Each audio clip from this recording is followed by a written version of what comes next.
How to mute Discord audio in OBS Studio. So first you want to open up OBS Studio, and if you come under audio mixer and click on this audio logo or icon right here, now this should mute all the sound coming from desktop, including music from Spotify, Discord, or anything else from a game, YouTube, or anything.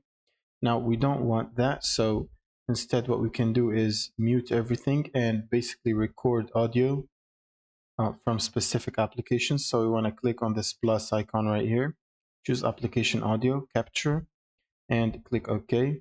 Now make sure the application that you're trying to record audio from is active or open on your computer. Now you want to select it from this list. So for example, you might record audio from game or from specific browser page or whatever application you're trying to record audio from. And this will only output the audio from this specific application.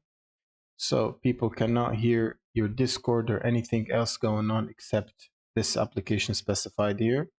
You can also add multiple applications for the audio, and another audio mixer option should appear right here, which you can adjust the volume on, and you can also mute and unmute, and you can add filters too and do a bunch of stuff.